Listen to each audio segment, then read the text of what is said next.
Start करें बच्चों। Okay, so welcome back to our chapter locomotion and movement. हम लोग ने पहले के प्रीवियस वीडियो में सबसे पहले एक्सियल स्केलेटन के 80 बोन्स के नाम पढ़े थे। फिर उसके बाद वाले लेक्चर 2 के वीडियो में हमने अपेंडिकुलर स्केलेटन के 126 बोन्स पढ़े थे। फिर उसके बाद लेक्चर 3 में हम लोग ने रियल ह्यूमन बोन्स देखा था। आई होप बच्चों आपको समझा था ना रियल ह्यूमन बोन्स। ओके, अब आज के इस क्लास में एनसीईआरटी टेक्स्ट बुक के हिसाब से हम लोग चैप्टर का इंट्रोडक्शन कर रहे हैं। जैसा कि मैंने आपसे पहले ही कहा था बच्चों कि हम लोग ने एनसीईआरटी ने क्या किया है, स्टार्टिंग में मसल्स के बारे में दिया है, फिर बोन्स दिए, और तुमको तुम्हारे अवस्थी सर ने रिवर्स सिखाया है। पहले बोन्स सिखाया फिर हम मसल्स पे जाए। रीजन एक सिंपल था कि एक बार बोन्स सिखा दिया तो हर लेक्चर में फिर बोन्स का हम लोग रिवीजन कर सकते हैं। तो क्या मल्टीपल टाइम्स उसका रिवीजन होगा तो बोन्स के नाम धीरे धीरे याद होने लगते हैं। ओके, चलिए अब चैप्टर के इंट्रोडक्शन वाले पार्ट से, यानी अगर आप एनसीईआरटी रीड करोगे तो चैप्टर का इंट्रोडक्शन का पार्ट है, बट इसका जो मिडल सेक्शन है ना मसल्स का, बहुत जबरदस्त सेक्शन है। ओके, क्योंकि इसमें इमेजिनेशन बहुत स्ट्रांग चाहिए। और ये वाला सेक्शन यूजुअली कैसा है ना कि अगर आप इमेजिन नहीं कर पाओगे ना तो आपको ये कॉन्सेप्ट समझेगा नहीं अच्छे से। आराम आराम से सिखाऊंगा बट टू द पॉइंट सिखाऊंगा, सब लोग ध्यान देना, ठीक है। नाउ टू बिगिन विद, ये चैप्टर के स्टार्ट में हमसे ये कहा गया है कि हमारे आजू बाजू में तरह तरह के मूवमेंट्स होते हैं। एनिमल किंगडम को मूवमेंट का सबसे प्राइम फीचर भगवान ने दिया है। ओके, बट एनसीईआरटी ने क्या कहा है ना, एनसीईआरटी ने कहा है कि हमको डिफरेंस समझना चाहिए बिटवीन मूवमेंट एंड लोकोमोशन। अगर किसी भी तरह का एक्टिविटी एक ही प्लेस पे हुआ, यानी खड़े खड़े अगर मैं हैंड मूव कर रहा हूं तो इसको मूवमेंट बोलना है। बट अगर एक एक्टिविटी के वजह से किसी ऑर्गेनिज्म का प्लेस या हम मान के चले उसका लोकेशन चेंज हो जाएगा तो उसको मूवमेंट नहीं बोलने का, उसको क्या बोलने का, लोकोमोशन। यानी स्टूडेंट्स, अगर मैं यहां पे खड़े खड़े अपने शोल्डर को ऐसे ऐसे मूव कर रहा हूं तो ये लोकोमोशन है कि मूवमेंट है? ओके, बट अगर मैं एक जगह से चल के दूसरी जगह जा रहा हूं तो ये क्या है, लोकोमोशन। ये बात समझा? अब एक इसमें टंग ट्विस्टर है, ध्यान से देखना। टंग ट्विस्टर ये कहता है that all locomotions are movements, but all movements are not locomotion. समझ पा रहे हैं ये? हर लोकोमोशन मूवमेंट तो होगा ही ना, बट हर तरह का मूवमेंट लोकोमोशन नहीं होगा। ठीक है, एनसीईआरटी का लाइन टू लाइन है, इस पे एमसीक्यूज आते हैं बेटा। अब आगे की तरफ चलते हैं। अगर हम लोग तरह तरह के और मूवमेंट देखें तो बहुत सारे ऑर्गेनिज्म थोड़ा बहुत मूवमेंट दिखाते हैं अपने सीलिया की मदद से, बहुत सारे ऑर्गेनिज्म मूवमेंट दिखाते हैं फ्लैजेला की मदद से। ह्यूमंस में अगर बात करें तो मूवमेंट और लोकोमोशन होता है मेन मसल्स की मदद से। तो जैसे अगर हम लोग बात करें रनिंग, जंपिंग, वॉकिंग, क्लाइंबिंग, ये सब के सब लोकोमोशन के एग्जांपल हो गए। अब इसमें टाइप्स अगर हम लोग देखें तो सबसे पहले हम लोग चालू करेंगे विद अमीबॉइड मूवमेंट। सब लोग यहां ध्यान से देखते जाना। अमीबॉइड में ऑइड का मतलब like, only like, no comment, no subscribe. जहां जहां ऑइड लगा, ऑइड का मतलब हो जाएगा लाइक। जैसे क्यूबॉइड मतलब क्यूब लाइक। अगर मैंने बोला अमन ऑइड मतलब गंदा, बेसिकली गंदा। अमन गुस्से से देख रहा है, बेटा मजाक कर रहा हूं। ओके, सो अमनॉइड मींस अमन लाइक, ये समझ रहे हो बेटा? ओके, सो अमीबॉइड का क्या मीनिंग निकलेगा? Amoeba like. जो ऑर्गेनिज्म अमीबा की तरह मूव करेगा उस मूवमेंट को हम लोग अमीबॉइड मूवमेंट बोलेंगे। अमीबॉइड मूवमेंट तुमको देखने मिलेगा किसमें? WBC का full form white blood corpuscles, we can also call it as white blood cells। WBC का हाईफाई नाम है ल्यूकोसाइट्स। क्या नाम है बेटा? ल्यूकोसाइट्स। और इसी डब्ल्यूबीसी का एक टाइप है जिसका नाम है मैक्रोफेजेस। क्या नाम है बच्चों? मैक्रोफेजेस। देखो ग्रामर सुनो, माइक्रो यानी छोटा होता है, मैक्रो यानी बड़ा, और फेज मींस टू ईट। ये एक ऐसा डब्ल्यूबीसी है जो बैक्टीरिया ये सबको खा जाता है। ओके, तो बेसिकली ये डब्ल्यूबीसी का स्टाइल कैसा मालूम है? चेक, लेट अस से this is how this WBC looks like and it will move. इसको अमीबॉइड मूवमेंट क्यों नाम दिया है? क्योंकि अमीबा की तरह ये भी अपने प्रोटोप्लाज्म को बाहर की तरफ ढकेलता है। इसको हाईफाई लैंग्वेज में बोलेंगे, it shows protoplasmic streaming. Protoplasmic streaming यानी protoplasmic extension. Now this is the jelly like material which is called as protoplasm. इस प्रोटोप्लाज्म को एक्सटेंड करके वो अपने सेल मेम्ब्रेन को बाहर खींच लेता है, जिसकी वजह से फॉल्स फुट लाइक स्ट्रक्चर बनता है, जिसको बोलते हैं स्यूडोपोडिया। सुना है ना सबने? राइट। सो अमीबॉइड मूवमेंट में हमारे जो डब्ल्यूबीसी है जिसको ल्यूकोसाइट्स बोलते हैं, और उसी का एक टाइप है मैक्रोफेज, ये हमेशा स्यूडोपोडिया की मदद से मूव करते हैं। ओके अच्छा, ये मैक्रोफेज क्या करता है? सपोज फॉर एग्जांपल हमारे बॉडी में अगर कोई बैक्टीरिया आया है,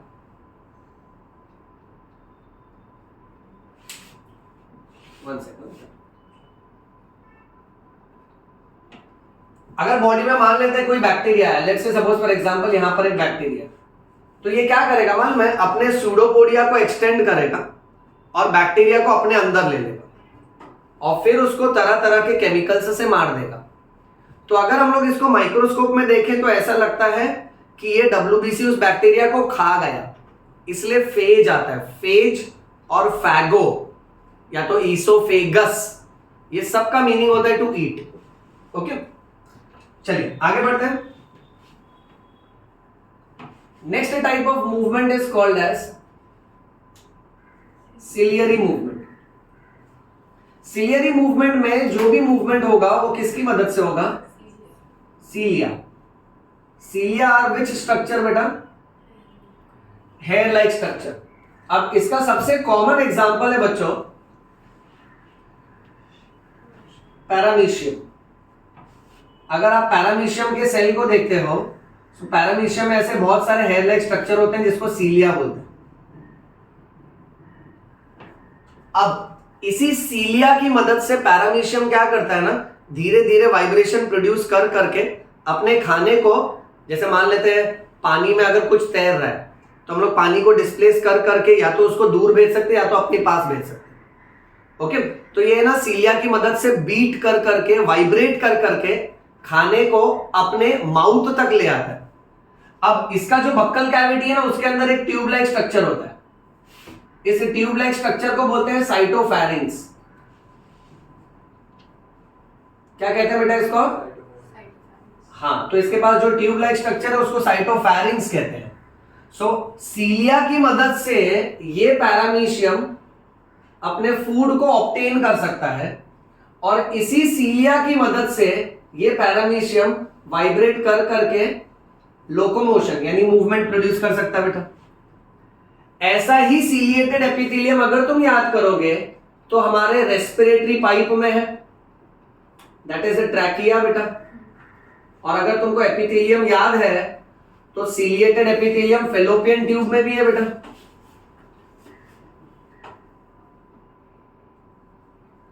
अब हमारे गले के अंदर, ट्रैकिया के अंदर सीलिएटेड एपिथेलियम क्या करता है? वाइब्रेट कर करके म्यूकस को आगे की तरफ ढकेल देता है ताकि हमारा गला एब्सोल्युटली क्लियर रहे और गले में किसी भी तरह का स्टिकी डिस्चार्ज एक्यूमुलेट ना हो और सिर्फ हवा आ जा सके। वही सीलिएटेड एपिथेलियम फेलोपियन ट्यूब, जिसको ओविडक्ट बोलते हैं, उसके अंदर वाइब्रेट कर करके ओवम को आगे की तरफ पुश करता है बेटा। ओके अच्छा, इन जनरल एक और बात हम लोग ये याद रख सकते हैं कि लोकोमोशन की मदद से, सोचो ना एक दिन अगर आपके पास से लोकोमोशन की प्रॉपर्टी ले लीजिए, अगर भगवान बोले कि चलो एनिमल किंगडम को मैंने लोकोमोशन दिया है ठीक है, इसको उसकी वैल्यू नहीं है, एक दिन के लिए इसका लोकोमोशन का प्रॉपर्टी में ले लें। अगर हम लोग एक जगह से दूसरी जगह नहीं मूव कर पाते हैं, अगर हम लोग प्लांट की तरह हो जाते हैं, तो हम लोग लाइफ में कितना हेल्पलेस फील करेंगे। यानी लोकोमोशन की मदद से आप क्या क्या करते हो, आप अपना फूड ऑब्टेन कर पाते हो, animals can wander in search of their food, they can go ahead for their shelter, they can go ahead for their mate. Mate क्या होता है? सोलमेट। हाँ हाँ हाँ हाँ, बहुत अच्छे। कौन बोला? तू बोला ना श्रेयस? ऐसा नहीं बोलने का, बोले क्लासमेट। क्लासमेट सुना है बेटा? अच्छा, यानी क्लास का दोस्त। ये तो सीधा आत्मा का दोस्त बना रहा है, soulmate. Okay, now mate in general means friend, but अगर हम लोग बायोलॉजी में इसी का ग्रामर चेंज करें, we make a process called as mating. Mating और ब्रीडिंग एनिमल के टर्म्स में उसका मीनिंग होता है reproduction. So animals can find their mate, यानी animals can find their reproducing partner. Okay, and lastly अगर कोई एनिमल एक ऐसे एनवायरनमेंट में है जहां पे उसको अनफेवरेबल क्लाइमेट है, तो लोकोमोशन की मदद से वो एस्केप करके फेवरेबल क्लाइमेट में आ सकता है बच्चों। Okay, so that is how it is. पहला वाला ट्रिकी सेंटेंस एक बार वापस से याद रखना, all locomotions are movement but all movements are not locomotion. Types of movement में तुमने फर्स्ट देखा अमीबॉइड मूवमेंट, जो WBC में देखा जाता है और मैक्रोफेजेस में देखा जाता है। नेक्स्ट तुमने देखा सिलियरी मूवमेंट, जो किस में देखा जाता है? पैरामीशियम। थर्ड बेटा, third type of movement is called as flagellar movement. Flagellar movement takes place with the help of flagella. एक बात समझ लेना सब लोग, अगर किसी सेल पे छोटे छोटे बहुत सारे स्ट्रक्चर हैं तो उसको सीलिया बोलेंगे, बट अगर किसी सेल पे मोस्टली एक या दो, मतलब इतने ज्यादा नहीं होंगे, कम नंबर में होंगे, और ऐसा मोटा स्ट्रक्चर होगा तो उसको हम लोग क्या बोलेंगे? अच्छा, ये फ्लैजिलर मूवमेंट आपको देखने मिलेगा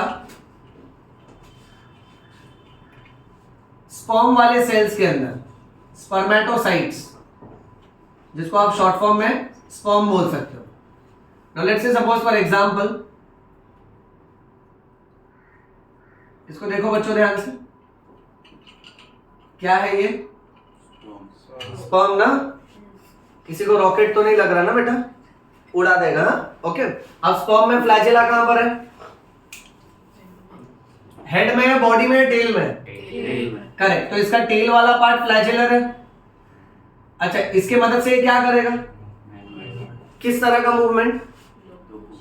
करेक्ट, यानी ये अल्टीमेटली वेविंग मूवमेंट करेगा, so that sperm can swim in a fluid which is called as a semen, और उसकी मदद से वो फीमेल गैमेट्स को अप्रोच करेगा। Okay, so this movement is called as flagellar movement. Next, last type of movement, yes, कौन सा बेटा? Muscular movement. This takes place with the help of muscles. इसमें you can go ahead with various examples like let's say climbing,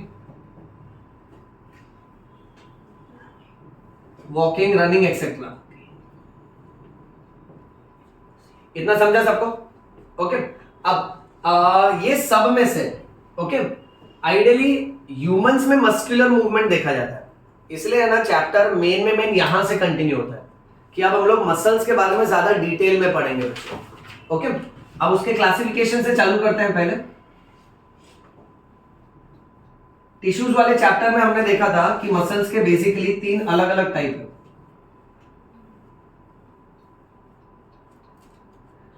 अगर मैं muscles को classify करूं उनके location के हिसाब से कि भाई ये बॉडी में कहां पर प्रेजेंट है, सो लोकेशन के हिसाब से ये देखा जाता है जो मसल्स स्केलेटन के ऊपर है उसको स्केलेटल मसल बोलेंगे, जो मसल्स आपके विसरल पार्ट में है, इंटरनल पार्ट में है, उसको विसरल मसल्स बोलेंगे, और जो मसल्स हार्ट के ऊपर है वो कार्डियक मसल। ध्यान से सुनना, सो लोकेशन के हिसाब से 3 टाइप है, स्केलेटल मसल्स, विसरल मसल्स और cardiac muscles. Skeletal means attach to skeleton, that is bones. Visceral मतलब हाँ इंटरनल, और कार्डियक इज हार्ट।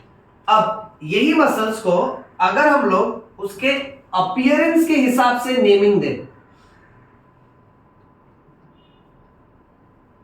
अपीयरेंस के हिसाब से स्केलेटल मसल को अगर माइक्रोस्कोप में देखेंगे तो हम लोग ये नोटिस करेंगे कि स्केलेटल मसल्स में ऑल्टरनेट डार्क बैंड और लाइट बैंड है। तो इसीलिए ये स्केलेटल मसल्स माइक्रोस्कोप के अंदर ये स्ट्रिप्स की तरह दिखता है, जैसे हम लोग स्ट्रिप्स वाली टी शर्ट या शर्ट पहनते हैं ना, ओके, तो ये स्ट्रिप्स की तरह दिखता है। इसीलिए ऐसे स्ट्रिप्ड अपीयरेंस को बोलना है स्ट्राइटेड मसल। सबने सुना ध्यान से बेटा? स्ट्राइटेड नाम इसीलिए रखा है क्योंकि ये स्ट्रिप्ड अपीयरेंस का है, ओके। वेयरएज विसरल मसल में ऐसा कुछ भी नहीं है, इसीलिए इसको अनस्ट्राइटेड या तो फिर इसको नॉन स्ट्राइटेड मसल्स भी बोल सकते हैं। और कार्डियक मसल्स के अंदर भी आपको स्ट्रिप्ड अपीयरेंस दिखेगा, इसीलिए मेरा बच्चा कार्डियक मसल को भी you are suppose to call it as striated muscle. चलो फटाफट कंफर्म करो बच्चों, यहां तक कोई तकलीफ किसी को? समझा ना अच्छे से? ओके। अब थर्ड टाइप, मतलब है सेम ही मसल, देखो इसी का दूसरा नाम ये है बट क्राइटेरिया अलग अलग। अब यही मसल्स को अगर हम लोग अपने विल के हिसाब से, कंट्रोल के हिसाब से देखें तो अब इसके अलग अलग नाम है। ये मसल हमारे मर्जी के हिसाब से, this muscle can move according to our will, so इसीलिए इसको मैं बोलूंगा ये वॉलेंटरी मसल है। समझ रहे बच्चों? चलो बाकी का ट्राई करो। ये वाला मसल इनवॉलेंटरी, और कार्डियक मसल भी प्रथम इनवॉलेंटरी मतलब बेटा जो हमारे कंट्रोल में नहीं है। ओके, तो विसरल मसल्स कैसे इनवॉलेंटरी हुआ? एग्जांपल दो एनीबॉडी। विसरल मसल हिंट दे देता हूं मैं आपको। विसरल मसल्स कहां मिलेगा मालूम है? मैं यहां लिख देता हूं, सब लोग चेक करो ध्यान से। विसरल का बेसिक मीनिंग इज इंटरनल, और अगर हम लोग विसरल मसल्स की बात कर रहे हैं तो ये मसल्स ना आपके बॉडी के अलग अलग ट्यूब में होगा बेटा। अब जैसे हमारे पास डाइजेस्टिव ट्यूब है बेटा, अच्छा वैसे ही हमारे पास यूरिनरी ट्यूब्स है, रिप्रोडक्टिव ट्यूब्स है, रेस्पिरेटरी ट्यूब्स है, ब्लड वेसल्स है, बराबर है। अब डाइजेस्टिव ट्यूब यानी क्या? ईसोफेगस हो गया, स्टमक है, स्मॉल इंटेस्टाइन है, पाइप है ना सब। अच्छा फिर बेटा अगर हम लोग बात करें यूरिनरी ट्यूब की तो हमारा जो यूरेटर है, यूरिनरी ब्लैडर और यूरेथ्रा है, ये सब भी पाइप की तरह स्ट्रक्चर है। फिर उसी प्रकार अगर हम लोग रिप्रोडक्टिव ट्यूब्स की बात करें सो यूरेथ्रा वाला जो पार्ट है, फीमेल में जो फेलोपियन ट्यूब वाला पार्ट है, ओके। और अगर रेस्पिरेटरी ट्यूब की बात करें तो ट्रैकिया, ब्रोंकस, वो सब बेटा। अब जहां जहां पर बॉडी में ट्यूब है ना वहां वहां पर इंटरनल पार्ट्स में आपको विसरल मसल मिलेगा। और ये विसरल मसल क्या करेगा? अगर आप डाइजेस्टिव सिस्टम की बात कर रहे हो so it is responsible for pushing the food. Urinary system में it will push the urine, यानी हमारा यूरिन किडनी से होते हुए, यूरेटर से होते हुए, ओके, यूरिनरी ब्लैडर से होते हुए यूरेथ्रा तक क्यों आता है? क्योंकि ये सारे के सारे विसरल मसल्स के बने, और ये विसरल मसल कॉन्ट्रैक्शन मार मार के कंटेंट को आगे ढकेलता है बेटा, ओके। सिमिलरली रिप्रोडक्टिव ट्यूब में ये गैमेट्स को पुश करेगा बेटा। एकदम क्लियर यहां तक? यस। ओके। अच्छा अब इसमें एक और बात एमसीक्यू के हिसाब से ये याद रखना कि ना यहां फंसाते हैं हम, विसरल मसल्स को अनस्ट्राइटेड भी बोलते हैं और उसको स्मूथ मसल भी बोलते हैं, क्योंकि उसपे कोई स्ट्रिप्स नहीं है लाइट और डार्क बैंड का, तो इसलिए उसके अपीयरेंस के हिसाब से उसको स्मूथ मसल भी बोलते हैं बेटा। अच्छा टॉपिक को आगे बढ़ाते हैं। स्केलेटल मसल, अगर एक स्केलेटल मसल को हम लोग अंडर माइक्रोस्कोप देखें,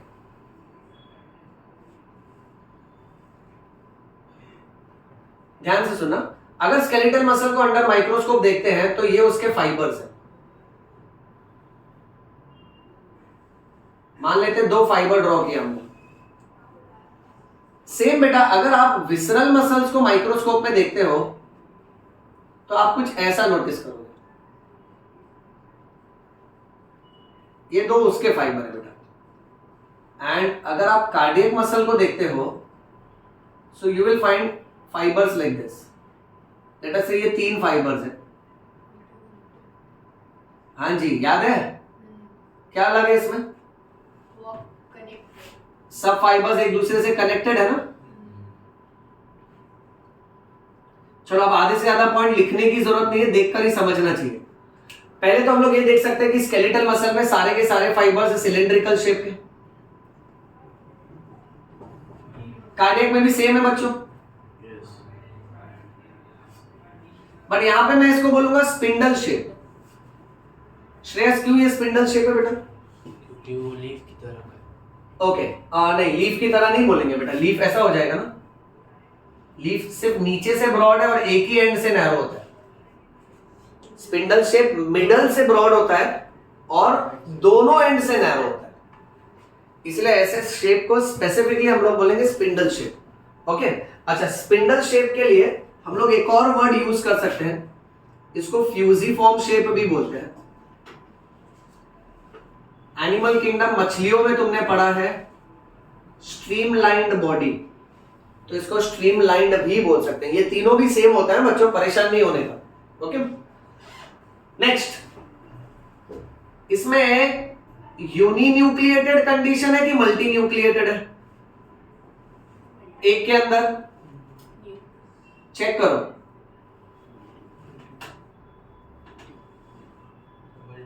हाँ, एक एक करके आंसर करो। पहला वाला कौन सा है? Multi nucleated. तो मैं यहां लिख देता हूं भाई, ये एक के अंदर मैंने देखा बहुत सारे न्यूक्लियस है।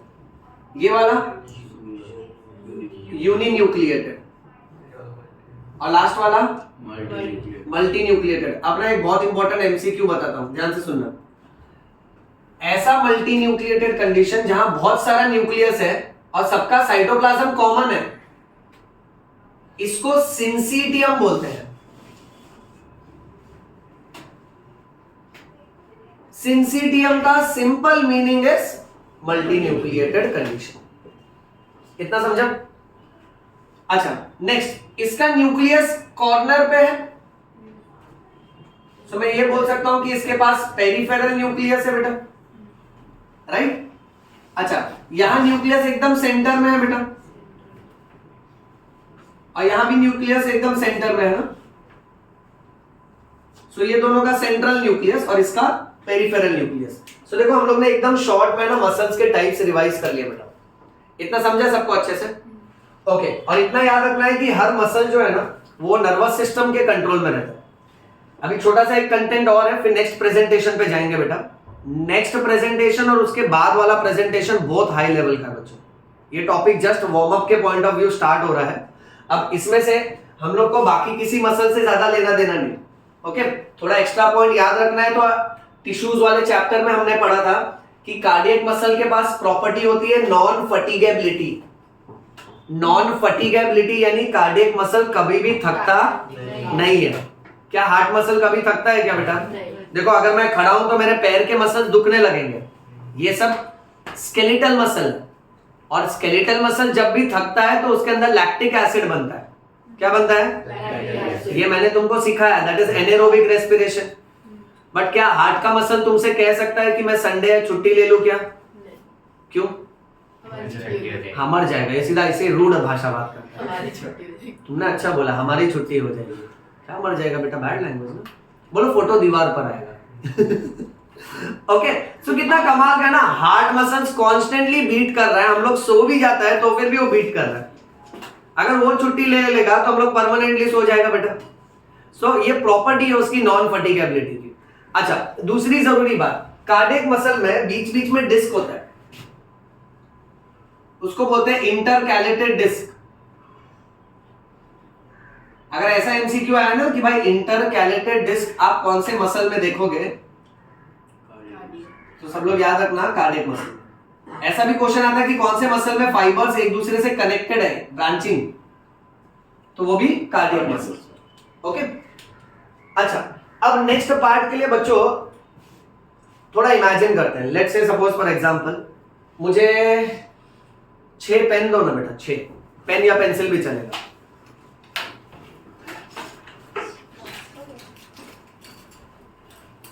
अब ना बच्चों मेरे साथ इसको इमेजिन करना, तो क्या टॉपिक थोड़ा इजी हो जाएगा। नाउ लेट अस से सपोज फॉर एग्जांपल बेटर, अब यहां देखिए, यहां मेरे पास 4 पेन का बंडल है। अच्छा, और यहां पर मान के चलते हैं मेरे पास 3 पेन का बंडल है। अब बच्चों आप लोग इमेजिन करो कि ये हर एक पेन हमारे मसल का धागा है, यानी मसल का फाइबर है। और मालूम है मसल के फाइबर को ही मसल का सेल बोलते हैं, क्योंकि सेल का शेप अलग अलग होता है। हर सेल वैसा नहीं होता जैसा आपने सेल वाले चैप्टर में पढ़ा कि मस्त ऐसा गोल होएगा, सेल मेम्ब्रेन न्यूक्लियस बीच में होएगा। नहीं नहीं नहीं, आप न्यूरॉन देखो कैसा काइट जैसा दिखता है, पतंग जैसा, क्योंकि उसका शेप वैसा है। वैसे ही मसल का हर एक धागा, मसल का हर एक फाइबर मसल का सेल होता है। आप इसको मसल फाइबर भी बोल सकते हो, आप इसको मसल सेल भी बोल सकते हो, आप इसको मायोफाइब्रिल भी बोल सकते हो, आप इसको मायोफिलामेंट भी बोल सकते हो। मैं ना एक भी वर्ड स्किप नहीं करूंगा, सब कुछ बोर्ड में प्रेजेंट करूंगा, तुम लोग खाली सुनते जाओ एकदम ध्यान से, ठीक है। तो ये एक मसल का एक फाइबर, एक धागा है। अब यहां देखो, यहां मैंने क्या किया, अगर मैं बोल रहा हूं कि suppose for example let's say मैंने ना मेरा बाइसेप्स मसल निकाला बाहर, ठीक है। अब ये पूरा का पूरा है ना मसल, ये पूरा ऐसा लंबा, अगर मैं हाथ ऐसा रखता हूं तो ये मेरा बाइसेप्स मसल। देख रहे हैं ना सब लोग? देखो तुमको पढ़ाने के लिए सर क्या क्या कर रहे हैं बेटा, अपना मसल निकाल लिए बाहर। ओके, लास्ट लेक्चर में हम लोग बोन निकाले थे, तब से मेरा स्कैपुला गायब है। ओके, अब ये जो पूरा मसल आया ना बाहर, बाइसेप्स बड़ा वाला, ओके। अब इसके अंदर देखेंगे ना तो देखो मसल का ना एक बड़ा सा बाउंड्री होता है, आउटर मार्जिन, इसको बोलने का फेशिया। क्या बोलने का? फेशिया। ध्यान से सुनना, फेशिया के अंदर देखोगे ना तो ऐसे ऐसे मसल के धागों का बहुत सारा बंडल्स होता है। ये एक, ये दूसरा, ये तीसरा, चौथा, पांचवा, ऐसे बहुत सारे बंडल्स होंगे उसी के अंदर। ये बड़ा सा बाइसेप्स है मसल, जूम किया हमने बेटा। अब ये उसके अंदर बंडल्स है, तो इसका जो मार्जिन है ना, जैसे मेरी फिंगर्स, ये है ना, इसको बोलने का फैसिकल। क्या बोलने का? फैसिकल। और फैसिकल के अंदर, अब ध्यान से देख रहे हैं सब लोग, फैसिकल के अंदर एक एक धागा, ये मसल फाइबर हुआ। एनसीईआरटी ने आप बोला है कि इसी को इमेजिन करो suppose for example side view में। लेट अस से suppose for example side view में अगर ये बाइसेप्स मसल निकाला हम लोग ने बाहर, ठीक है। अब ये पूरा का पूरा बाइसेप्स मसल है, तो ये जो उसका मार्जिन है ना बाहर का, ये फेशिया है। क्या है बेटा? फेशिया। अच्छा, बट अब इसको अगर बीच से ही काट देंगे तो उसके अंदर अपने को यहां से अगर देखोगे तो ये इसका मार्जिन फैसिकल्स दिखने लगेगा, और फैसिकल में से अगर मैं एक फाइबर बाहर निकाल लूं एकदम बाहर, तो ये मसल फाइबर है। अब एनसीईआरटी में ऐसा एक फोटो दिया है, चेक करो कौन सा वाला फोटो बोल रहे सर? श्रेयस पेज नंबर बोलो। 304। 304, चेक। लाओ एक बार स्क्रीन पे भी दिखा दें सबको, आसानी से कनेक्ट होना चाहिए। यानी आप ये इमेजिन कर पा रहे हो बेटा? आप देखो ना कि एक मसल को अगर काट दिया तो मसल का एकदम बाहर वाला बाउंड्री दिख रहा है, फिर उसके अंदर आपको बहुत सारे बंडल्स दिख रहे हैं, और बंडल्स में से देखो ना एक धागा खींच के बाहर निकाला है। ओके, सो हर एक धागे को मसल फाइबर बोलेंगे। अब इसको सिंपल डायग्राम के हिसाब से यहां देखो, तो बात कुछ ऐसी चल रही थी कि ये पूरा का पूरा मसल है बेटा, ठीक है। इसको काट देते बीच से। अब काटने पे एनसीईआरटी के हिसाब से बेटर है, ये वाला टुकड़ा ही ड्रॉ कर रहा हूं खाली। अब मेरा बेटा ये उसका कट सरफेस हो गया ना, आधा हिस्सा कटा हुआ यहां पर है, और मान लेते हैं ये आधा हिस्सा वो कटा हुआ यहां पर है, जिसको हमने दूर रख दिया, वो चाहिए नहीं अपने को खाली ये स्टडी करना है। तो बेटा अब इसमें ये जो बाहर वाली बाउंड्री है, इसको हम लोग बोलेंगे फेशिया। क्या बोल रहे हैं? फेशिया। कोलेजन नाम के प्रोटीन की बनी होती है। जितना बोल रहा हूं अच्छे से याद रखना, हर एक शब्द एमसीक्यू है। ओके, नेक्स्ट, फेशिया के अंदर तुम देख रहे हो कि ऐसे मसल के बहुत सारे बंडल है। चलो, जो कलर से लिखा है वही कलर से उसका नेमिंग करते हैं। ऐसे मसल के बंडल को फैसिकल्स बोला जाता है। अब फैसिकल्स के अंदर भी बहुत सारे मसल के फाइबर है ना, धागे हैं। अब लेना, उसमें से मैं कुछ फाइबर को बाहर निकाल लेता हूं। ये देखिए, एक, सपोज ये दो, और सपोज उसी के पीछे तीन। इमेजिन कर पा रहे सब लोग? इसको दिया है बहुत सारा नाम, इसको बोलते हैं मसल फाइबर। यही है मसल का सेल। मसल का सेल लंबा होएगा, सुनते जाना ध्यान से। इसी को मायोफाइब्रिल बोलते हैं और इसी को मायोफिलामेंट बोलते हैं। आप लोग इसको एग्जाम्पल से रिलेट कर पा रहे हो जो मैंने आपको पेन्स के साथ समझाया था बच्चों?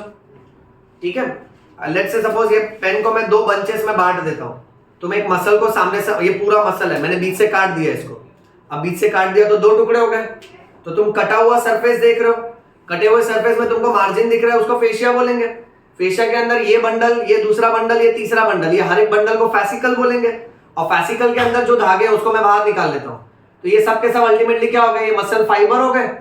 इसी को मसल सेल बोल सकते हैं, इसी को मायोफिलामेंट बोल सकते हैं, और इसी को मायोफाइब्रिल बोल सकते हैं। सब लोग कंफर्म करिए, यहां तक कोई तकलीफ किसी को? इतना समझा अच्छे से? ओके, मेरी बात याद रखना, ये सिर्फ वार्म अप है, क्योंकि आज का कॉन्सेप्ट लेवल तोड़ है, एकदम अलग ही है बच्चों। ओके, अब नेक्स्ट एक छोटा सा एमसीक्यू ये आता है कि मसल्स के पास कौन सी प्रॉपर्टी है। तो मैं शॉर्ट में यहां लिख देता हूं, क्योंकि 4 वर्ड्स अभी अपने को याद रखना है। लाइट गया? यस, आ गया। लाइट आ गया। ओके, कौन सी प्रॉपर्टी है यहां देखना। मसल जब न्यूरॉन उसको मैसेज भेजेगा तो मसल एक्साइट होता है। इस प्रॉपर्टी को बोलते हैं एक्साइटेबिलिटी। क्या बोलते हैं बेटा? एक्साइटेबिलिटी। उसके बाद नंबर 2, मसल क्या करता है? कॉन्ट्रैक्शन करता है। सो इसको कॉन्ट्रैक्टिलिटी भी बोल सकते हैं, अगर राइमिंग के हिसाब से जाना है तो, या तो कॉन्ट्रैक्शन भी बोल सकते हैं।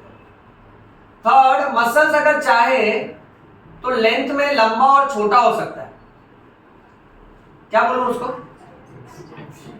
और ऐसा क्यों हो सकता है? क्योंकि मसल के पास एक प्रॉपर्टी है, दैट इज, मेरा बच्चा ये 4 वर्ड याद कर लेना प्लीज, एकदम इजी है, समझ के चल। जैसे ये मसल, न्यूरॉन से मैसेज आया, उसने मसल को एक्साइट किया, तब मसल ने कॉन्ट्रैक्शन मारा। तो मसल उत्तेजित हो सकता है न्यूरॉन्स के स्टिमुलस की वजह से, इसीलिए पहला प्रॉपर्टी है एक्साइटेबिलिटी। सेकंड प्रॉपर्टी है कॉन्ट्रैक्टिलिटी। थर्ड प्रॉपर्टी, जब वो रिलैक्स होता है तो वापस से लंबा हो जाता है, एक्सटेंड हो जाता है, सो दैट इज एक्सटेंसिबिलिटी। और ये श्रिंक और एक्सटेंड होना, ये क्यों होता है? क्योंकि उसके पास प्रॉपर्टी है elasticity. Are we clear with this? Fast photo लो।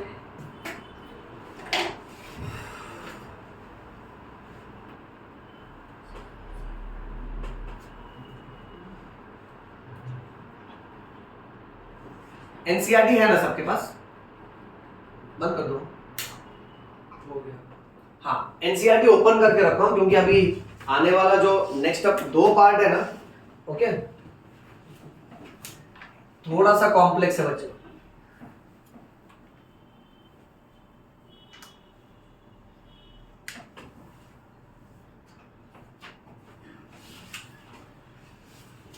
ये लास्ट वाला पार्ट देख के रखो सब लोग, इसको रिवाइज करो अच्छे से। बाय द टाइम मैं इतना रब कर देता हूं।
मैंने तुमको एक लेक्चर में रेस्पिरेशन चैप्टर में ये बताया था कि बेसिकली अपने को एनर्जी कैसे ग्लूकोज से मिलता है, राइट? वो glycolysis, Krebs cycle.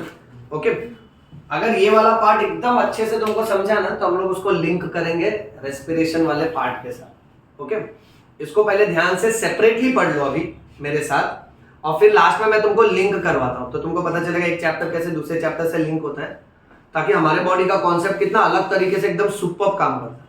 Okay, and हाँ, ये देखो कैसा है ना कि 11th स्टैंडर्ड का ये अपना लास्ट चैप्टर है, ठीक है?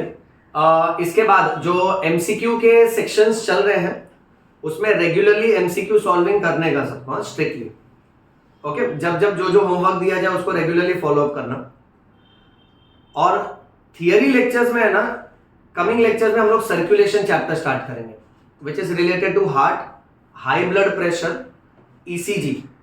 उसमें ना क्लास में स्टेथोस्कोप लेके हार्ट साउंड सुनना, ब्लड प्रेशर का एक सेक्शन आता है जिसमें ब्लड प्रेशर मेजर करना, बहुत सारे ऐसे एस्पेक्ट्स हैं। यानी बेसिकली कैसा है ना कि 12th स्टैंडर्ड का पार्ट मैं जल्दी ही चालू कर दूंगा, जो मैं प्रिफरेबली मे बी नेक्स्ट या तो नेक्स्ट टू नेक्स्ट लेक्चर, 1 या 2 लेक्चर के बाद स्टार्ट कर दूंगा, डिपेंडिंग अपॉन योर एबिलिटी। अगर तुमने ये पार्ट जल्दी कैच किया तो जल्दी स्टार्ट हो जाएगा, बट अगर इसको थोड़ा टाइम लगता है तो कोई घाई नहीं है अपने को। बट पॉइंट ऐसा है कि 12th स्टैंडर्ड हम लोग थोड़ा जल्दी ही स्टार्ट करेंगे क्योंकि 12th का बायोलॉजी बहुत अलग है। ओके, 11th का बायोलॉजी अगर आपको पसंद आ रहा है तो 12th का बायोलॉजी आपको बहुत पसंद आएगा। 11th का बायोलॉजी अगर आपको नहीं याद रह रहा है तो 12th का आपको नहीं ही याद रहेगा। एकदम वही प्रिंसिपल पे चलता है कि जो भी कुछ आपकी फीलिंग है वो 10 गुना बढ़ जाएगी। अगर आपको पसंद है, पैशन है आपका, तो आपको 10 गुना और ज्यादा पसंद आएगा, क्योंकि 12th में मेन चैप्टर्स है हार्ट से रिलेटेड। ओके, जिसमें हार्ट का पंपिंग एक्शन समझता ही नहीं है लोगों को। ओके, बहुत से लोग उसको थियोरेटिकली बोल जाते हैं, but the best part what I feel is, क्योंकि हम लोग उस तरह के पेशेंट्स देखते हैं। Okay, right? तो हमको एग्जैक्टली मालूम है वो कैसे वर्क करता है। ब्रीदिंग का पार्ट, ओके, जहां पे बहुत लेक्चर्स के बाद यू विल अंडरस्टैंड कहानी एक सांस की। ओके, वैसे हार्ट के लेक्चर में कहानी एक धड़कन की, बहुत लेक्चर्स के बाद एक हार्ट बीट जब कंपाइल करूंगा सुपर जाता है बच्चों। और लास्ट में है ना जब बॉस आता है ना तो टॉपिक बहुत अलग जाएगा। You know who is the boss? Brain. हाँ, ब्रेन का वर्किंग, प्लस उसके साथ साथ रिप्रोडक्शन का एक अलग ही सेक्शन है, और जेनेटिक्स का सेक्शन तो वो तो बहुत ही अलग है क्योंकि वो थोड़ा फिजिक्स से है। बायोलॉजी का जो फिजिक्स वाला पार्ट है ना दैट इज जेनेटिक्स, क्योंकि उसमें सॉल्विंग ये सब आता है, बट उसके शॉर्ट ट्रिक्स बहुत सुपर है। सो कमिंग लेक्चर से एमसीक्यू पॉइंट ऑफ व्यू अगर तुम्हारा काम अधूरा रहा तो मैं तुम लोग को स्ट्रिक्टली पनिश करूंगा, क्योंकि नेक्स्ट जो लेवल ऑफ ट्रेनिंग है ना बहुत अलग है। ओके, अच्छा, अब यही मसल का जो पार्ट हमने यहां देखा इसको कंटिन्यू करते हैं। यहां ध्यान से देखना,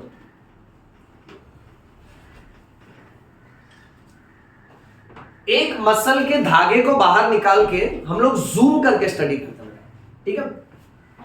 सो लेट अस से सपोज फॉर एग्जांपल ये वो मसल का धागा है। सब लोग मेरे साथ इसका नेमिंग खाली पढ़ लो अच्छे से। अब इसमें ना मैंने एक बात नोटिस किया है, अगर ऐसे पढ़ते हैं ना तो थोड़ा इजी हो जाता है। यहां देखना, देखो ये एक सेल ही हुआ ना मसल का, जैसे मान लेते हैं ये हमारे बॉडी का एक सेल हुआ। सॉरी, हमारे बॉडी का क्यों? दोस्त के बॉडी का। हाँ, कभी भी कुछ भी चाहिए उधारी पे है तो कौन काम आता है? दोस्त। बिंदास ले लेने का और उधारी चुकाने का नहीं बेटा। ओके, क्योंकि दोस्ती किया तो निभाना नहीं, भुगतना पड़ेगा। अपना दोस्ती भुगतने वाला ही है। ओके, दोस्त का सेल निकाला। अच्छा बच्चा, इसको हम लोग सेल मेम्ब्रेन बोलते हैं, यस और नो? यस। अच्छा, सेल मेम्ब्रेन को तुमको मालूम है इसका हाइफंडू नाम भी है? प्लाज्मा मेम्ब्रेन नहीं, ये तो कोई बच्चा भी बोलेगा। इसका हाइफंडू नाम है प्लाज्मा लेमा। क्या नाम है? Plasma lemma. प्लाज्मा मेम्ब्रेन, ठीक है, उसमें माँ एक ही बार आ रही है, इसमें माँ 2 बार आ रही है। माँ 2 बार आए तो मामा बन जाता है। Okay, plasma membrane which is also called as plasmalemma. अब अवस्थी सर तुमको एक ग्रामर सिखा रहे हैं इस चैप्टर में, भूलना नहीं, सार्को या मायो वर्ड किधर भी आया ना उसका मीनिंग है मसल। एक गजब। वैसे अगर तुझे कहीं भी ऑस्टियो वर्ड दिखा ना मेरा बेटा, यानी बोन, अगर कहीं भी कॉन्ड्रो वर्ड दिखा ना,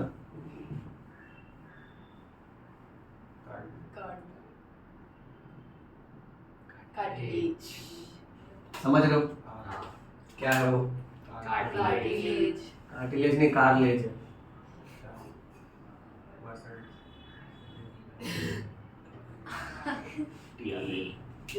टीवी है ना, मर्सिडीज नहीं बाबा। देखो मजाक अपनी जगह पे, औकात अपनी जगह पे। खर्चा मत करवा। ओके, बहुत महंगा गाड़ी है बेटा। थोड़े में चला के लो। देखो ऑस्टियो मतलब बोन, कॉन्ड्रो यानी कार्टिलेज, सार्को और मायो यानी मसल। ग्रामर पकड़। सेल मेम्ब्रेन को अगर प्लाज्मा लेमा बोला है तो मसल की ये जो बाउंड्री है ना उसको सार्कोलेमा बोलना है। सुना बेटा? नेक्स्ट, सेल के जेली लाइक मटेरियल को साइटोप्लाज्म बोलते हैं। वैसे न्यूक्लियस के अंदर जो होता है उसको न्यूक्लियोप्लाज्म बोलते हैं, और ये सबको साथ में मिला के प्रोटोप्लाज्म बोलते हैं। न्यूक्लियोप्लाज्म, साइटोप्लाज्म सब मिला के बेटा। अब वैसे ही मसल के अंदर जो जेली लाइक मटेरियल है उसको क्या बोलोगे? सार्कोप्लाज्म। ग्रामर समझ रहे? नेक्स्ट वाला तो बहुत डेंजर है। सेल वाले चैप्टर में हमने ऐसा कुछ देखा है। सेल के बाजू में ऐसा कोई स्ट्रक्चर होता है। यस कनक, क्या है बेटा ये? Endoplasmic reticulum. Very good. Boys coma में चले गए, गर्ल्स आंसर कर रही।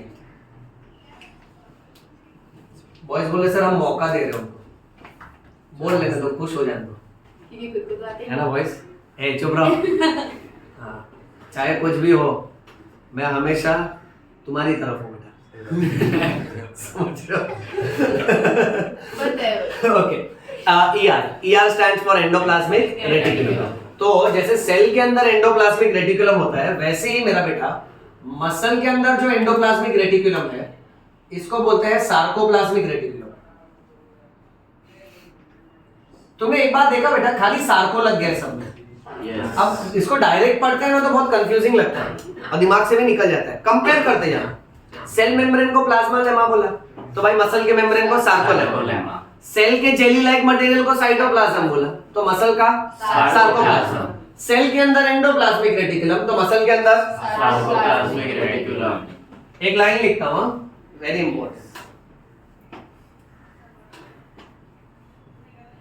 Sarcoplasmic reticulum is called as, सब लोग ध्यान देना,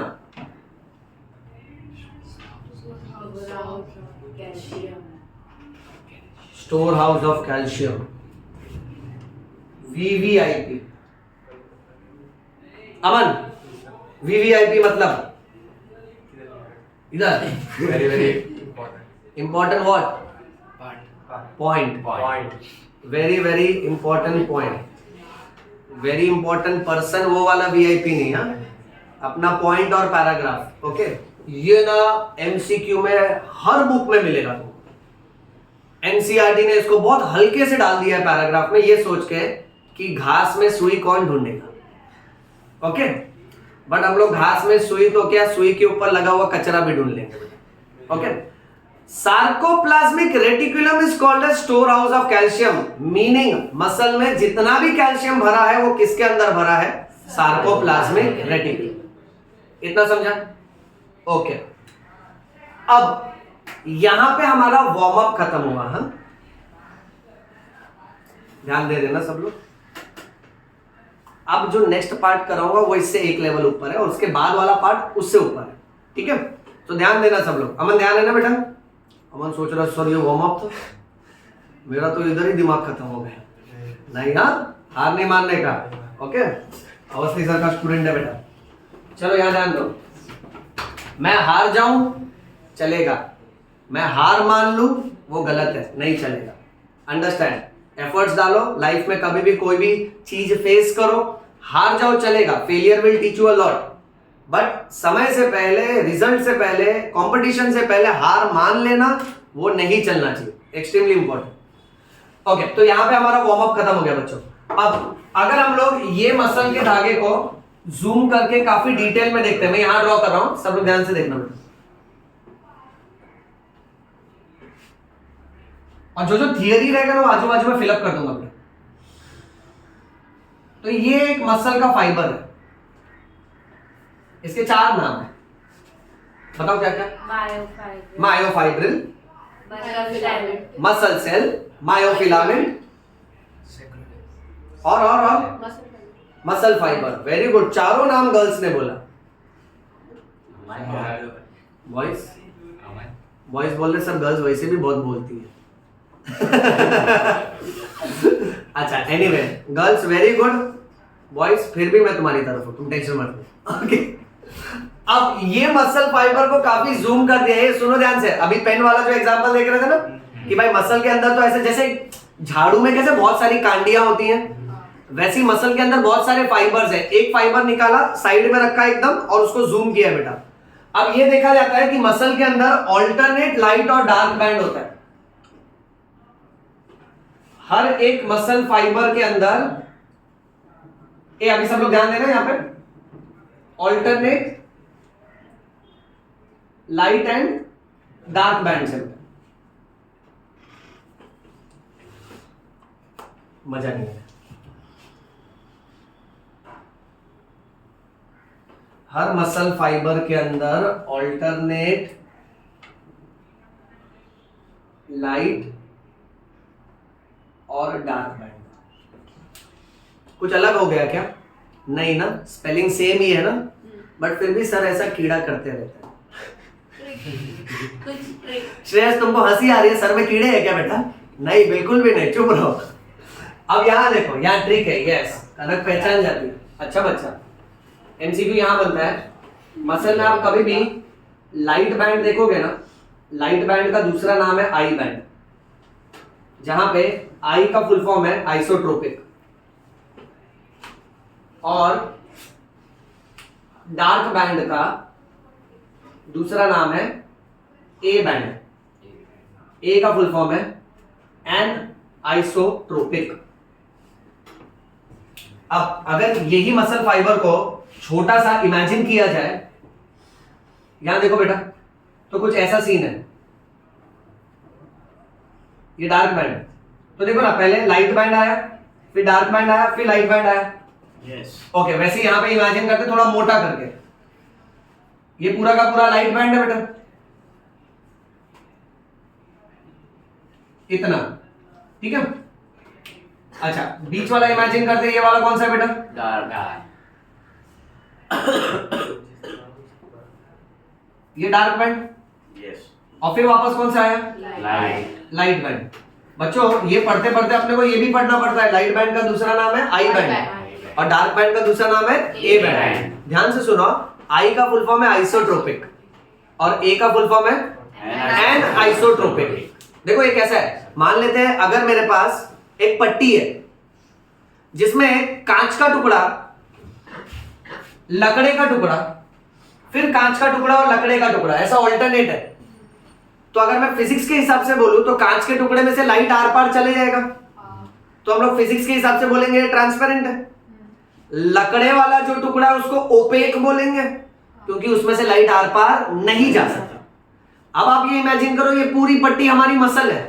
आप मसल को जब माइक्रोस्कोप में देखते हो तो स्टार्टिंग का पट्टी आइसोट्रोपिक है, यानी उसमें से लाइट आर पार चली जाती है, इसलिए अंडर माइक्रोस्कोप वो हल्के कलर का दिखता है। और जो नेक्स्ट वाला पट्टी आता है उसमें से लाइट आर पार नहीं जा सकता। अगर लाइट आर पार गया तो आइसोट्रोपिक बोलने का, और अगर लाइट आर पार नहीं गया तो बोलने का एनाइसोट्रोपिक। ग्रामर समझ रहे हैं? यहां पे मैं तुमसे वापस से कह रहा हूं बच्चों, ये लेवल 2 चल रहा है, इसके बाद वाला सेक्शन थोड़ा ज्यादा टफ है, बट मैं क्या करूंगा ना, ऐसे पॉइंट पॉइंट में तोड़ते जाऊंगा। एनसीईआरटी जब पैराग्राफ निपटाया है ना, तो दिमाग खराब हो जाएगा उसमें। आप कितनी भी बार पढ़ोगे ना, आपको नहीं समझेगा अनलेस एंड अनटिल आपने उसको ब्रेक करके समझाऊंगा। ओके, अच्छा, और यहाँ ट्रिक भी कितनी अच्छी बन गई। फॉर्चुनेटली मैंने ये देखा कि ये मस्त एक अल्फाबेट प्ले हो जाता है स्पेलिंग की तरह, कि लाइट का दूसरा अल्फाबेट ही आई है, तो रटने की जरूरत ही नहीं, वहां ही स्ट्राइक हो जाएगा कि light band is I band, dark band is A band. चलो चलो, यहाँ डायग्राम देखो सब लोग ध्यान से। अब होता ऐसा है बच्चों कि हर लाइट बैंड के बीच में एग्जैक्टली उसको बाइसेक्ट करने के लिए, 2 पार्ट में डिवाइड करने के लिए एक लाइन होती है, इस लाइन को बोलते हैं जेड लाइन। क्या बोलते हैं बेटा इसको? सब लोग ध्यान से सुनना, कहीं पर भी एनसीईआरटी में ये दिया नहीं, और आप इन जनरल 10 में से अगर देखोगे तो हार्डली 1 या 2 स्टूडेंट को पता रहेगा कि ये जेड का फुल फॉर्म क्या है। ये जेड ना एक्चुअली एक साइंटिस्ट के नाम पे बेस्ड है, बहुत प्यारा सा नाम है इसका, छोटा सा, बहुत प्यारा। ऐसा मजाक नहीं उड़ाने का, अब उसका नाम है ना बेटा, ठीक है, इसका नाम देखो क्या है, जुइस चेन शिबे। ये 3 जन नहीं, एक ही है। हाँ, ये चाइनीज जापानीज जैसा ही नाम है बेटा। अब इनका नाम ऐसा आड़ा टेढ़ा रहता, हम क्या करें बेटा, अभी अपना इंडिया रहता तो बबलू डब्लू हम रख देता था बेटा, ठीक है। बट अब इसका नाम है जुइस चेन शिबे। क्या नाम है? जुइस चेन शिबे। वेरी गुड, अभी बोल लिया, अब 1 हफ्ते बाद पूछूंगा वापस। तब ये आराम से तोड़ के बोलो, क्या नाम है इसका? जुइस चेन शिबे। ओके, सो ध्यान से सुनना, और ये सिर्फ लाइट बैंड के बीच में। तो यहां मैं एक और ट्रिक लिख देता हूं। पता है इंग्लिश में एस के बदले जेड भी लिख सकते हैं, एस के बदले जेड लिख सकते हैं स्पेलिंग में। जैसे अगर फर्टिलाइजेशन है तो उसमें एस भी लिख सकते हैं और जेड भी लिख सकते हैं, मालूम है? वैसे इंग्लिश का एक छोटा सा वर्ड ले लेते हैं, यहां देखो, इज। अब हम लोग इज नहीं यार, इज, समझ रहे हो? हाँ, अब इज हमेशा याद रखना, क्योंकि आई बैंड के बीच में Z line. Am I clear with this बेटा? ओके, चलो अब यहां देखो, नेक्स्ट वाला पॉइंट बहुत भयंकर है बच्चों। 2 जेड लाइन के बीच में जो डिस्टेंस है उसको बोलते हैं सार्कोमियर। अब मैंने इसका एग्जैक्ट डेफिनेशन लिखता हूं। सार्कोमियर में मेरा बेटा को क्या क्या मालूम होना चाहिए? Sarcomere is the distance between 2 consecutive Z line. सुन रहा है ना बेटा? मर तो नहीं गया ना कोई? नहीं। हाँ, जिंदा रहो, सांस लेते रहो, इंपॉर्टेंट बात चल रहा है। कॉन्जिक्यूटिव क्यों लिखा? क्योंकि देखना ये पट्टी तो चलते रहेगा, light band dark band, light band dark band. तो ऐसा नहीं है वो जेड लाइन फिर आने वाला कोई भी जेड लाइन के बीच का डिस्टेंस ले सकता हूं मैं, एक के आने वाला तुरंत बाद वाला लेना है बेटा। तो 2 कॉन्जिक्यूटिव जेड लाइन के बीच का जो डिस्टेंस है उसको बोलना है सार्कोमियर। नाउ सार्कोमियर में ये पहला एमसीक्यू हो गया। दूसरा एमसीक्यू, सार्कोमियर में क्या क्या आ रहा है यहां ध्यान से देखना। आधा लाइट बैंड आ रहा है, पूरा का पूरा डार्क बैंड आ रहा है, और फिर आधा। अब जब एमसीक्यू में आता है ना, एक एमसीक्यू कैसा आता है मालूम है? एक पूरा डार्क बैंड और एक पूरा लाइट बैंड, और बच्चे लोग वही मार्क करते हैं। वो लोग क्या सोचते मालूम है? आधा आधा एक हो गया, बट एक गलत हो जाएगा। यानी अगर तूने एक लाइट बैंड बोला यानी ये हो गया, और एक डार्क बैंड बोला यानी ये लाइन और ये लाइन के बीच का डिस्टेंस सार्कोमियर नहीं है। नहीं समझा? ये वही फीलिंग आती है जब बच्चा नीट का पेपर देख के फिर घर पे आता है ना, बोलता है पेपर इजी था, और जब रिजल्ट देखता है ना तो रोता है, because he is under the impression ये जो मैं मार्क करके आया ना मेरे लॉजिकल कॉन्सेप्ट के हिसाब से राइट है, बट क्लास में जब टीचर बेचारा चिल्ला चिल्ला के बोल रहा था एक एक वर्ड सुनना ध्यान से, तब उसने इसको इग्नोर किया। तो इससे फॉल्स फीलिंग आती है। सब लोग ध्यान से सुनो, डेफिनेशन चेंज हो रहा है ना बेटा। सो अब यहाँ मैं वापस से इसको मेंशन कर देता हूँ, मैं वापस से कह रहा हूँ क्योंकि ये बहुत जरूरी है, तो मैं कोई भी पार्ट इसका मिस नहीं करूंगा। तुम लोग चाहिए तो घर पे जाके इसका सेम तरीके से नोट्स बना लेना, फिर एनसीईआरटी पढ़ना, बहुत मजा आएगा। फिर एनसीईआरटी ना तुम लोग कैसा पढ़ोगे मालूम है? रजनीकांत जैसा। रजनीकांत को पढ़ते हो देखा, बुक ले लेके ऐसा ऐसा रख देते, हाँ, फिर तुम्हारे लिए वैसा हो जाएगा, मजा आ जाएगा। फिर तुम लोग भी वीडियो बना रहे ना। सो सार्कोमियर में हमने नोटिस किया कि भाई उसमें आ रहा है आधा आई बैंड, फिर उसमें आ रहा है पूरा का पूरा ए बैंड, और फिर उसमें आ रहा है आधा का आधा आई बैंड। ठीक है। अच्छा, तीसरी बात, डायरेक्ट लाइन आता है ये। Sarcomere is believed to be the functional unit of muscle. अब इसका मीनिंग ना, ये लोग इतना इंग्लिश लिख देता है ना, भारतीय होकर आधा तो मेरे को इंग्लिश सिखाना पड़ता है बायोलॉजी में। बायोलॉजी का ये बहुत खराब है। देखो कैसा मान लो, मैथ्स कोई परिभाषा नहीं जानता, बच्चा चाहे हिंदी मीडियम से हो, गुजराती मीडियम से हो, मैथ्स धीरे धीरे पिकअप कर लेते हैं, नंबर है ना, करेक्ट। बट बायोलॉजी टीचर के लिए एक अलग ही स्ट्रेस है कि बायोलॉजी पढ़ा उसके साथ साथ इंग्लिश भी पढ़ा, इतने हाई फाई वर्ड्स आते हैं ना। ओके, स्टूडेंट्स भी जब पूछते सर ये इनहिबिट का मतलब क्या होता है, तो मैं उसको बोलता हूँ बेटा इनहिबिट मतलब टू स्टॉप। तो मैं से पूछते सर तो फिर स्टॉप क्यों नहीं लिखा है उधर अभी मैं क्या करूं उसमें। तो ये बायोलॉजी का ड्रॉबैक है बच्चों, ठीक है, कोई बात नहीं, I teach you good English. My English ना जस्ट लाइक फॉरेन होगा, फॉरेन में इंग्लिश बोलना यानी आधा मन में बोल देना सर को मैं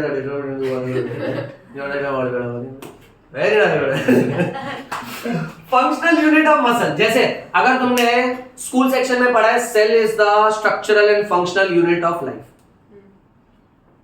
यानी पूरा शरीर अल्टीमेटली सेल का बना है, जो सेल का स्ट्रक्चर है और फंक्शन है वही रिपीट हो के पूरे बॉडी का स्ट्रक्चर और फंक्शन है।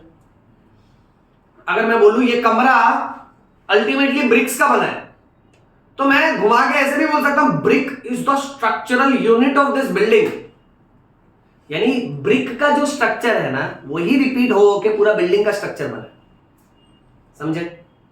वैसे अगर मान लेते एक झाड़ू में बहुत सारी कांडियां हैं, एक झाड़ू की कांडी को मैं बोलूं कि this is the functional unit of झाड़ू, यानी ये जो फंक्शन करता है ना तो पूरा झाड़ू भी वही फंक्शन करता है। बोला ना मेरा इंग्लिश अच्छा है, समझा दूंगा फटाफट, समझ गया ना बेटा कि और एग्जांपल दूं? समझ गए इतने में? बहुत अच्छा है, तुमने मेरा एनर्जी बचा दिया बेटा। So the functional unit of muscle is sarcomere, यानी जो भी मसल कर रहा है ना वो एक्चुअली सार्कोमियर करता है, और मसल के अंदर यही सार्कोमियर बार बार रिपीट होकर पूरा बल्क बना देता है, इसलिए पूरा का पूरा कॉन्सेप्ट इसी पे बेस्ड है। अपना सेकंड प्रेजेंटेशन इसी पे बेस्ड है, थर्ड प्रेजेंटेशन इससे थोड़ा हाई फाई जाएगा, ओके, वो देखेंगे आराम से, कोई घाई नहीं अपने को। सब लोग इतना देख लो, इतना याद हो गया, कोई प्रॉब्लम है यहां तक? ओके, नेक्स्ट कंफ्यूजन देखो कैसे आते जाता है। अब ना अगर हम लोग डार्क बैंड में देखें तो डार्क बैंड के बीच में यहां पर एक जोन होता है, हाँ जी, इसको कहते हैं एच जोन। एच जोन तुमने कहां देखा? It is eight the centre of dark band. H का भी फुल फॉर्म कहीं पर नहीं दिया है, याद रखना, it is called as Hensen's zone. एक लाइन है, अभी लिख देता हूं, बट इसको एक्चुअली मैं समझाऊंगा धीरे धीरे जैसे टॉपिक चढ़ते जाएगा आगे।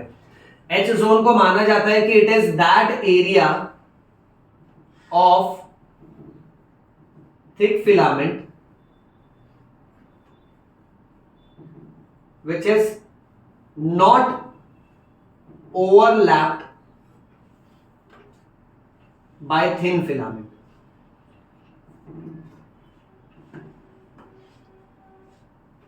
अब ये क्या ग्रामर है, इसका टुकड़े टुकड़े में पार्ट समझते हैं। हमारे हर एक मसल के अंदर दो तरह के मेन कॉन्ट्रैक्ट होने वाले इलास्टिक प्रोटीन्स होते हैं, जिसको हम लोग कॉन्ट्रैक्टाइल प्रोटीन्स बोलते हैं। किसी को अगर कॉन्ट्रैक्टाइल नहीं समझता है तो याद रखना है कॉन्ट्रैक्टाइल यानी इलास्टिक। अब ये दो प्रोटीन का नाम है एक्टिन और मायोसिस। अलग ही एमसीक्यू चालू हो रहा है, सुनते जाना ध्यान से। एक्टिन कंपैरेटिवली थिन फिलामेंट है और मायोसिन कंपैरेटिवली कौन सा फिलामेंट होगा? ठीक। बराबर। मैं ना एक्चुअली तुमसे ये कहना चाह रहा हूं बच्चों, यहां पे इसको ऐसे याद रखना, म से मायोसिन,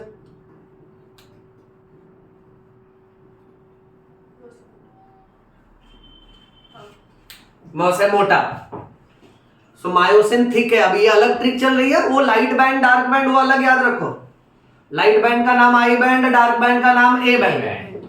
आई बैंड के बीच में जेड लाइन है, दो जेड लाइन के बीच का डिस्टेंस सार्कोमियर। सार्कोमियर में आधा आई बैंड, पूरा ए बैंड, आधा I band.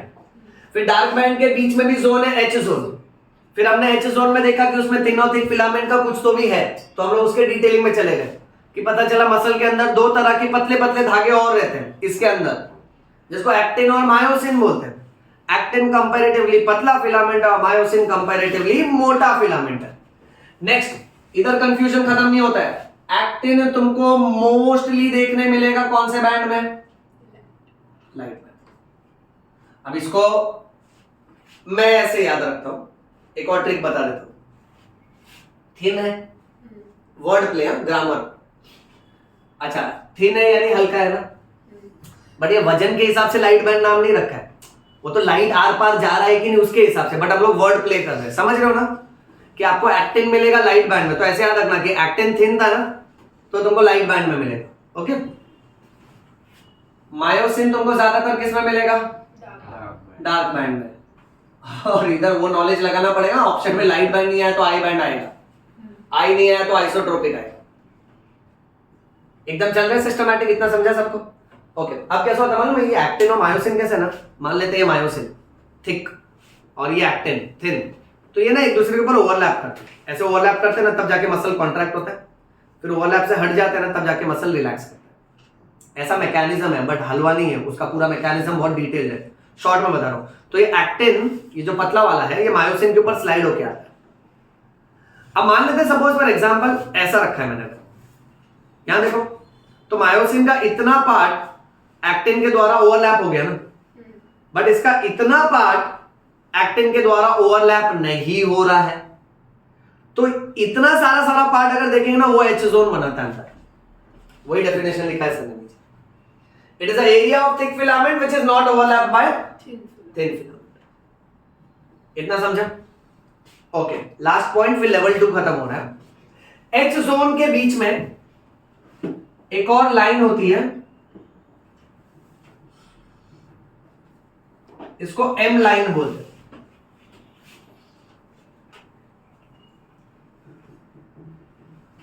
Eight the centre of H zone M line, muscle line है बेटा ये। बट ये है ना एमसीक्यू में किधर फंसाएगा मालूम है तुमको? ये याद रखना है कि एच जोन के बीच में और एच जोन डार्क बैंड के बीच में।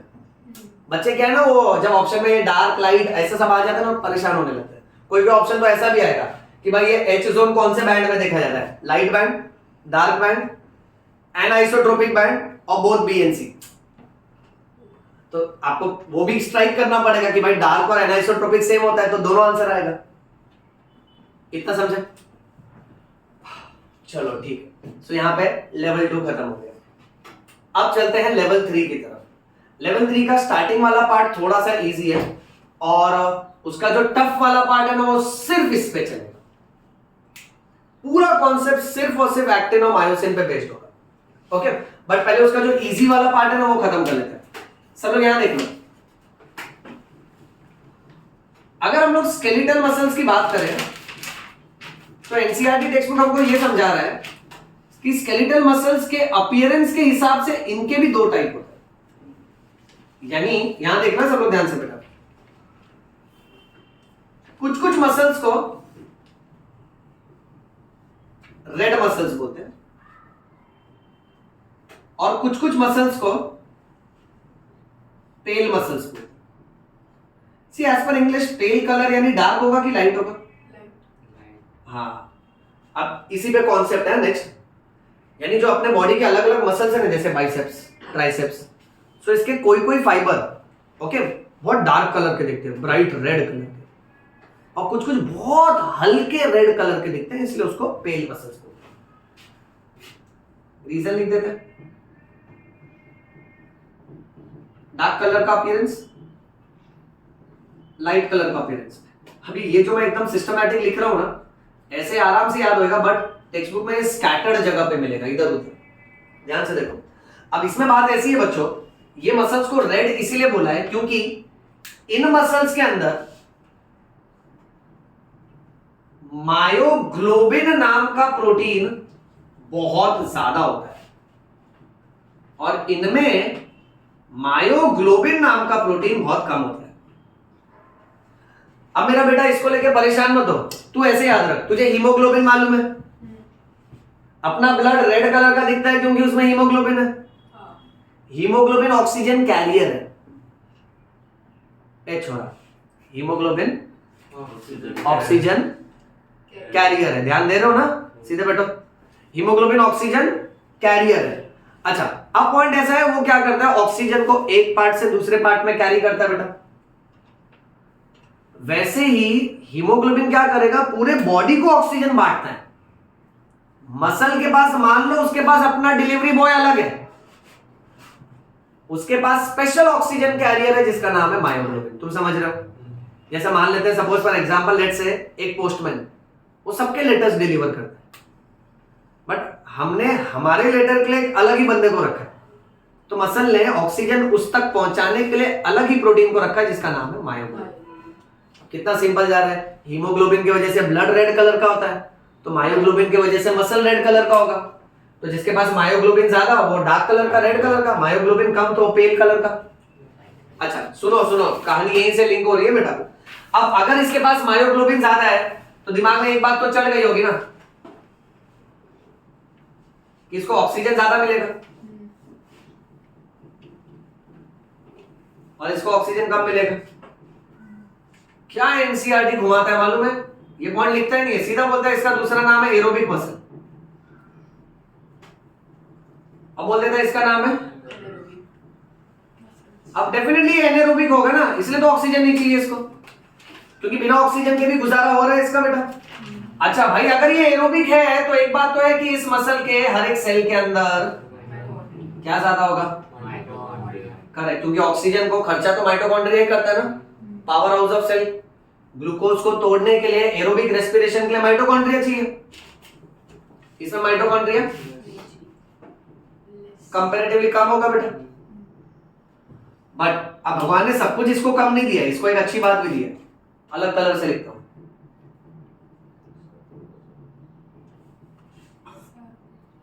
सोचो क्या, हाँ ये इसके पास ज्यादा है, यस।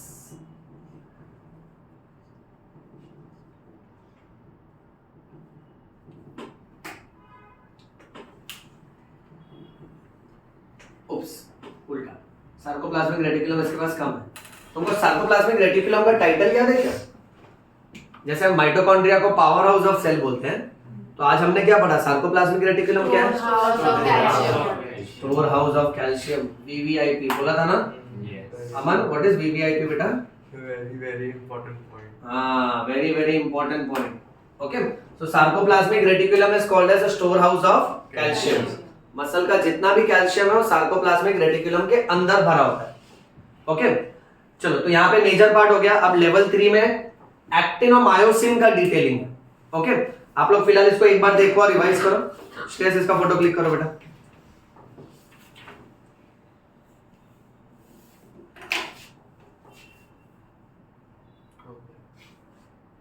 कितना बज रहा है? 11 ना। ओके, एक काम करते हैं, जो एक्टिन मायोसिन का पार्ट है ना वो हम लोग नेक्स्ट क्लास में करते हैं, ठीक है? नहीं तो क्या है कि वो मैं 5 या 10 मिनट में रश करूंगा ना तो तुम लोग को समझेगा नहीं बच्चों। मैं चाहता हूँ कि वो एकदम आराम से हो। सो आप लोग है ना नेक्स्ट क्लास में यहाँ तक रिवाइज करके आना, और नेक्स्ट क्लास में ना इसकी जरूरत पड़ेगी ये वाले बैंड की, इसका पूरा का पूरा नेमिंग किधर क्या है वो मुझे चाहिए रहेगा, और उसके साथ साथ यहां तक स्टोरी रोक के रखा है हम लोग कि नेक्स्ट क्लास में सिर्फ एक्टिन मायोसिन से चालू करेंगे, मसल कैसे कॉन्ट्रैक्ट होता है उस पर बात करेंगे। एक बार मसल का सेक्शन हो जाएगा ना बच्चों, उसके बाद फिर इस चैप्टर में जॉइंट्स का सेक्शन। एनसीईआरटी के हिसाब से देखेंगे तो मसल्स के बाद बोन्स है, बट बोन्स तो हम लोग ने कर लिया, वो भी काफी डिटेल में कर लिया। फिर उसके बाद जॉइंट्स का सेक्शन है, और जॉइंट्स के बाद फिर लास्ट में डिजीज वाला सेक्शन है। तो हम लोग स्टेप बाय स्टेप कर लेंगे, और जॉइंट्स और डिजीज में इतना टाइम नहीं लगेगा क्योंकि वो छोटा छोटा सेक्शन है। मेन अब कॉम्प्लिकेटेड पार्ट एक्टिन मायोसिन का है।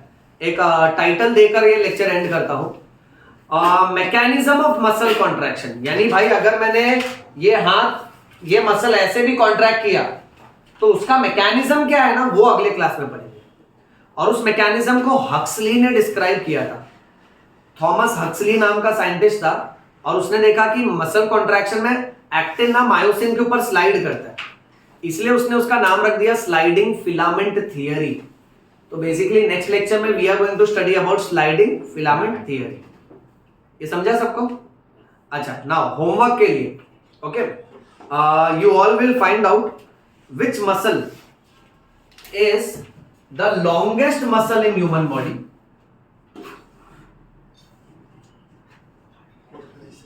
Next which muscle is strongest muscle of human body. एक बात बोलो, बाइसेप्स ट्राइसेप्स है ही नहीं दोनों का। अब नहीं, तुम लोग फाइंड आउट करना, ये बहुत अमेजिंग है। और वो मसल का ना इमेज भी चेक करना, और वो आंसर तुम लोग इस वीडियो में पोस्ट करना। Okay, longest muscle and strongest muscle. Okay, चलिए इसी के साथ स्टॉप करते हैं, बंद करते हैं।